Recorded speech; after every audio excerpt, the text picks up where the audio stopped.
One missed payment feels like the end of your credit. It is not. But there is a hidden clock, and the day it hits 30 is the day the real damage begins.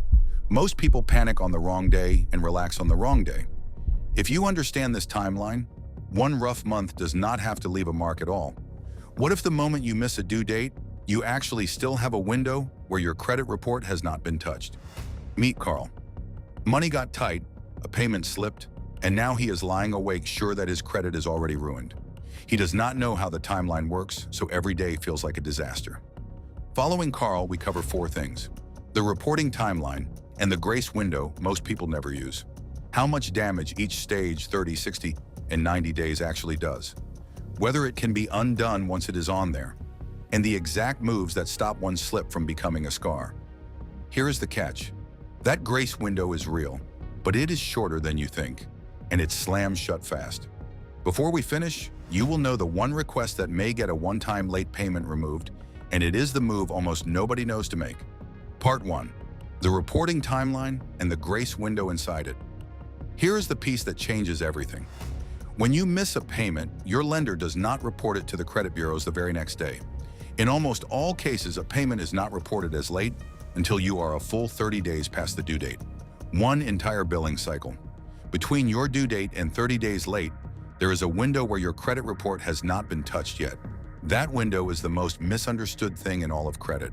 If you miss your due date on the 5th and you scramble and pay on the 20th, you will likely owe a late fee. But the bureaus may never hear about it, and your score may never move. You were late to the lender, but not late on your credit report. But once you cross that 30-day line without paying, the lender can report it, and now it becomes a real event on your file. From there, the clock keeps counting in 30-day steps. 30 days late, 60 days late, 90 days late. Each step is a heavier mark than the one before. For Carl, this is the first real relief of the whole ordeal. If he only missed his due date a week ago, he is still inside the window. Nothing has hit his report yet. He has time, but only if he acts before that 30th day. Not all late marks are equal. The gap between 30 and 90 days is enormous.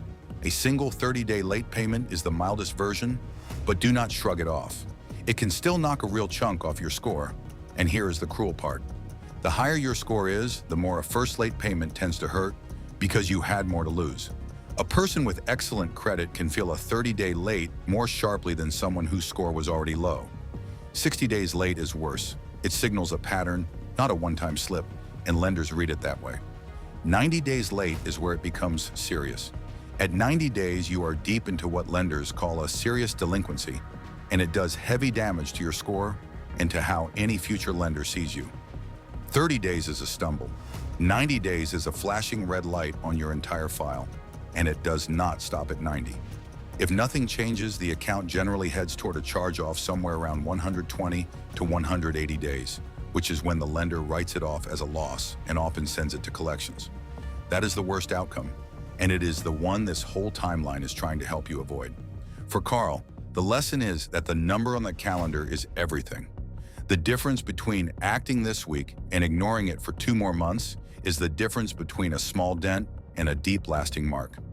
Quick pause. If this is the kind of clear, calm credit breakdown you wish you had before you ever needed it, hit like and drop a comment below. I read every comment and reply personally. Share this with anyone going through a tight month right now, and do not forget to subscribe, because we put out several new videos every week. Drop a comment and tell me, have you ever had a payment slip during a rough stretch? Yes or no? No judgment here. We have all been there. Part 3.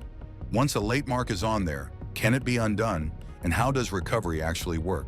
A late payment is not a life sentence. Its power fades long before it disappears. Here is how it works.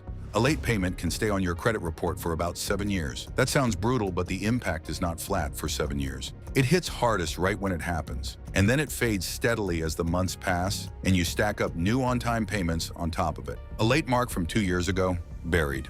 Under 24 months of perfect payments generally matters far less than a recent one. So recovery is not about erasing the past. It is about outweighing it. Every on-time payment you make after a slip is a vote in the other direction. And those votes pile up faster than most people expect. 6 months of clean payments after a single late can already start to lift you back. there is also a real chance to get it removed outright. And that is the move we save for last, because it works more often than people believe. But even without removal, the honest truth is this: time plus consistency heals a late payment, and it heals it a lot faster than the 7-year number makes it sound. For Carl, that reframes the whole thing. Even in the worst case, where a mark does land, it is a wound that closes, not a scar he wears forever. Part 4. The exact moves that stop one slip from becoming a scar. You have more control here than the panic is telling you. Here is exactly what to do. Move 1. If you are still inside that window, pay before the 30th day, no matter what. This is the highest value move in the entire video. Paying before that 30-day line can keep the late payment off your report completely. Set a reminder, move money, do whatever it takes to land the payment before day 30. Move 2. If a late payment already got reported, call your lender and ask for a goodwill removal. Use this language: I have been a reliable customer, this was a one-time slip, and I am asking if you would remove the late payment from my credit report as a courtesy. It is not guaranteed, but lenders say yes more often than you would ever guess, especially if the rest of your history is clean. Move 3. If the late mark is wrong, if you actually paid on time, or it is on the wrong account, dispute it. You have the right under federal law to dispute an inaccurate late payment with the credit bureaus in writing and make them investigate and correct it. An error that is not really yours should not sit on your report at all. Now, the honest caveat: goodwill removals are a request, not a right, so do not treat them as a guarantee, and do not pay a company that promises it can force one. And nothing here erases a debt you actually owe. But between paying before day 30, asking for goodwill, and disputing errors, most people have at least one real path to protect their file. For Carl, that is the difference between a sleepless month and a real plan, all right? Let's lock this in. Part 1. A missed payment usually is not reported until you are 30 days past due, so there is a grace window where nothing has hit your report yet. Part 2. 30 days is a stumble, 60 is a pattern, and 90 is a serious delinquency, with charge-off looming around 120 to 180 days. Part 3. A late mark can linger about 7 years, but its impact fades fast as you add on-time payments on top of it. Part 4. Pay before the 30th day if you still can, ask your lender for a goodwill removal, and dispute any late mark that is actually an error. The date on the calendar is the whole game. Act before day 30, and one hard month never has to touch your credit at all.